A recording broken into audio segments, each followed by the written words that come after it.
Ferguson. I'm co-founder and CEO of WISPr Systems. What we do is we serve the wireless internet service provider industry, known as WISP. And their primary function is getting internet into rural areas. And it's not satellite like most people are thinking. In reality, it is what they'll do is fixed wireless. So what they'll do is take an internet backbone, they'll feed it to a tower, and then they're wirelessly transmitting to somebody's house. So what we're trying to fix is this part here. Where do you put this reception device to get service in the rural areas? So this is kind of just a map I was giving an idea of. This is the coverage map of WISP in the U.S. currently as of today. There's about 2,500 WISP in the USA, and from 2017 to 2021, the revenue is expected to double. The FCC is giving out $26 billion over the next 10 years to get internet into rural areas because over 18% of the U.S. doesn't have access to internet. And so we're making a drone to help this industry grow at the rate it needs to. So what problems are we solving? We're solving what we call a site survey problem. And basically, these antennas have to have line of sight. And they need trees, buildings, anything like that. It's going to affect your signal. And it can't just be, all right, I can see this tower, I can see this antenna, we're good. It's also a Fresnel zone around this, so they have to get high enough above the trees to penetrate. So this is a big problem. Currently, as of now, what they'll do is they'll either get on top of a roof with a extension pole, trying to hold a laptop, and just aimlessly looking around trying to find service. Or if they're lucky enough to have a bucket truck, they'll go up in a bucket truck.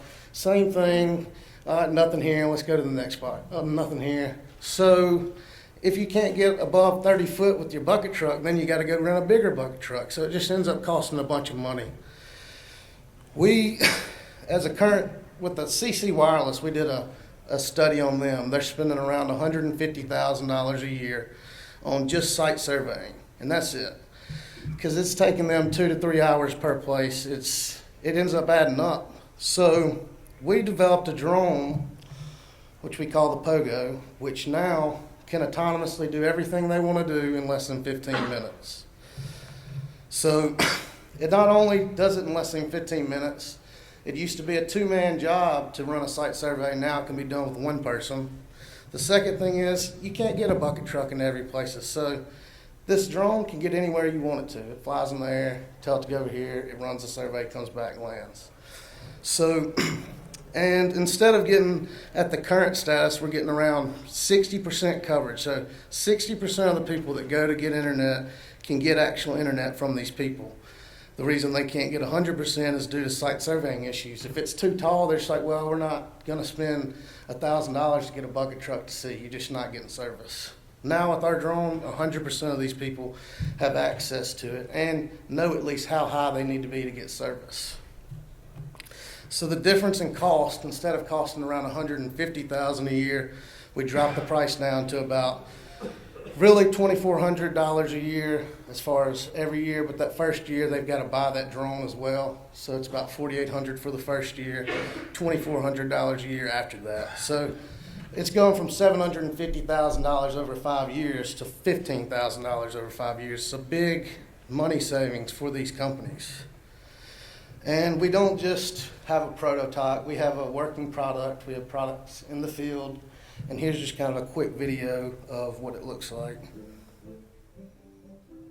With WISPr system drones, site surveys are made simple. Our drone. Connect the CPE to the drone's built-in 24-volt PoE, and the WISPr OS will handle the rest. Run autonomous surveys and quickly complete your site survey. Then your flight survey logs will dictate where to install the CPE to provide wireless services. For more information about WISPr Systems aerial solutions, visit us at wisprsystems.com. So basically we have, really it's 3 products, we're just going to break it into 2. We have the Pogo, which is the drone itself. It's basically just a platform for us to sell our software. So we'll charge about $2,300 for the drone, and then we're making about 54% margins on that actual drone. Now this can vary depending on how many batteries they get, such things like that, but it's anywhere from 40 to 54% margins. Now where we really make our money is with the software. They cannot operate this drone, fly it, anything without paying us the $200 monthly software subscription fee.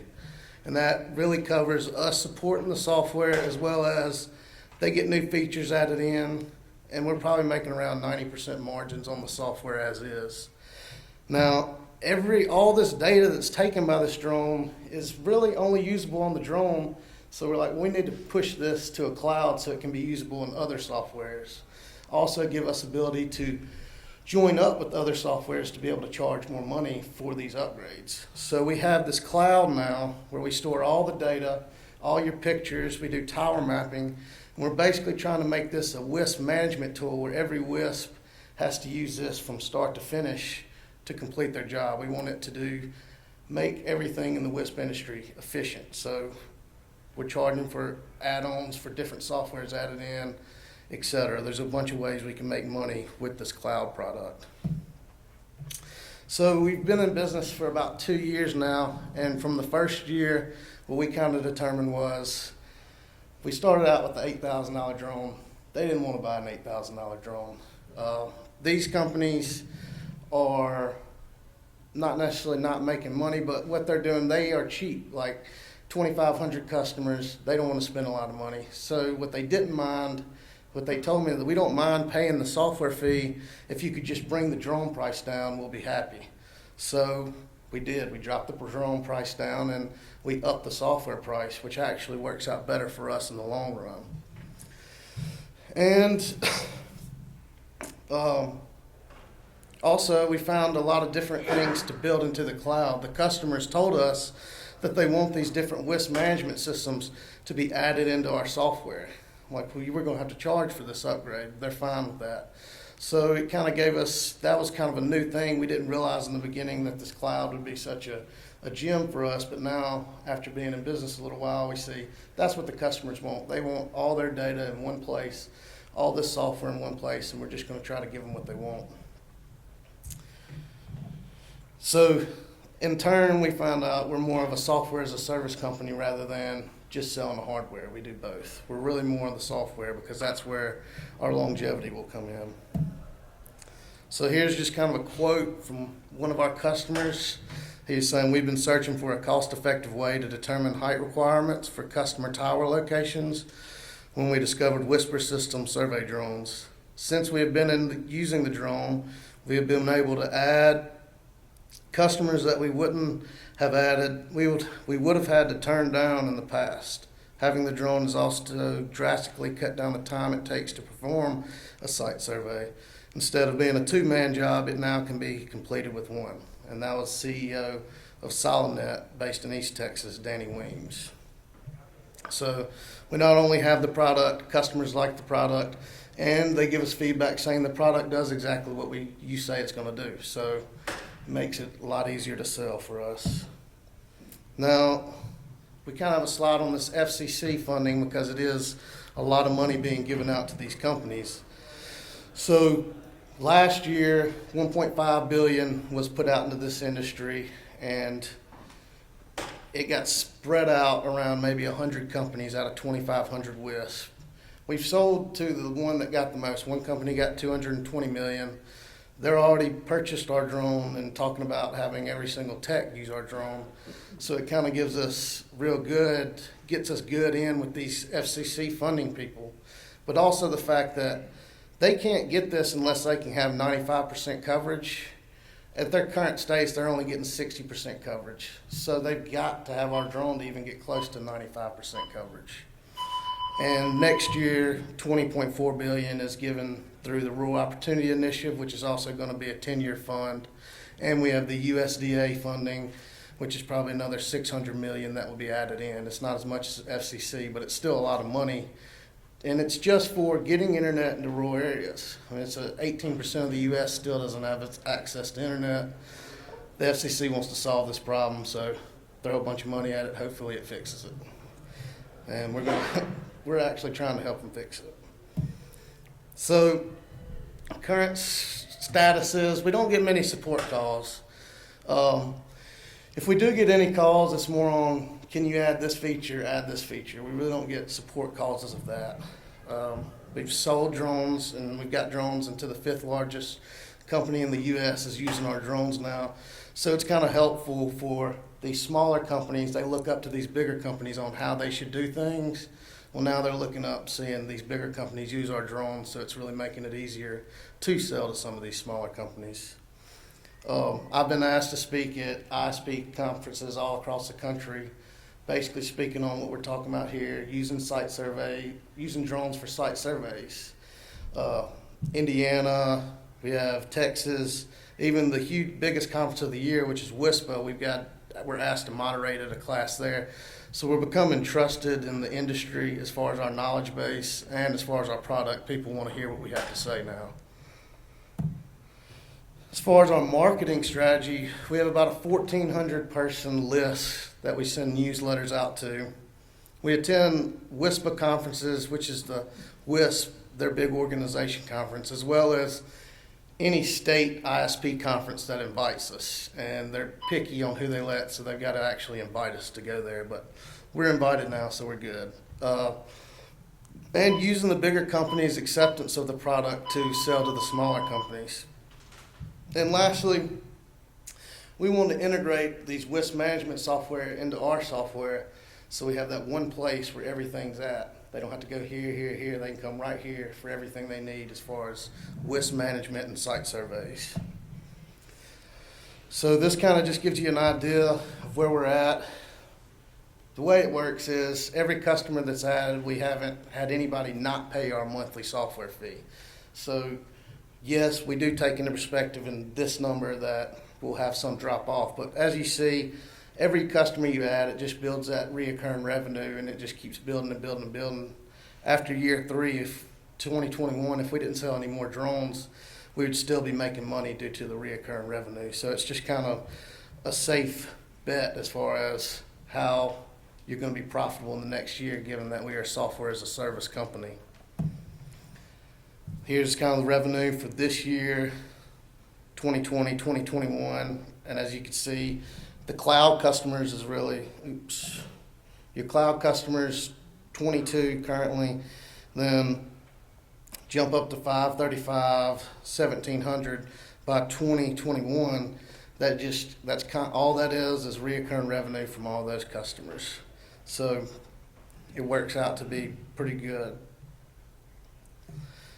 We have a provisional patent, provisional patent we filed in 2017, a non-provisional that we filed in 2018, and all our software is copyrighted and trademarked, and we have terms and agreement also on all software and any service that we provide. And then we have management. We have myself, CEO. I co-founded a WISP before I went to college. That's how I knew about this being such a big problem in the industries, because I actually built a WISP. And I have a degree in electrical engineering from Mississippi State. We have Bruce Deere, who handles our business development, marketing, sales, anything in that area. He was the former CEO of SkyTel, also has a lot of management positions, and he's good at everything. He understands the engineering, the sales. It really helps in this industry because it's a highly technical industry. Austin Ratcliffe, he's got a degree in electrical engineering from State as well, and he handles all our manufacturing. He actually designed the drone. I came up with the base design. He actually made it work after that because there's tons of issues that mine had, but he fixed all that. Now he handles manufacturing. We have our CTO, who is Carl Eves, and he handles all the software. And that's really the majority of our development is in software. So I went and found a guy from Raytheon. I knew him prior, but I stole him from Raytheon somehow. I got him to move to Mississippi. Now he's back in Colorado, but I have a good CTO now. And then our board of managers or board of advisors, however you want to call it, this is myself, Bruce Deere, Chris Ewing, who's CEO of Ewing and Kessler, Stephen Bueller, CEO of Mag Capital, and Wade Patterson, who's the president of the Bulldog Angel Network, and he also sold a company to Android for $500 million. So he's really good help as far as everything tech-wise. He's on top of it. And the board meets monthly and closely monitors financials. We're not doing that. We're that. So this is just kind of an idea. This is only half the world has access to internet. In high-income countries, it's only about 18% of the U.S. that doesn't have internet. But you go down to global averages under 50%. Then you go to low-income countries, and it's 15% all the way around the board. Now, if you think that fiber is going to be the solution for these global average or low-income countries, it's not. It's too expensive. But fiber, wireless, where you can offer 2 to 10 gigs wirelessly, it is the future as far as these go. So is there an option for them? The only option is wireless, which is good for us. Gives us growth for the future. And that's all I have for you guys today.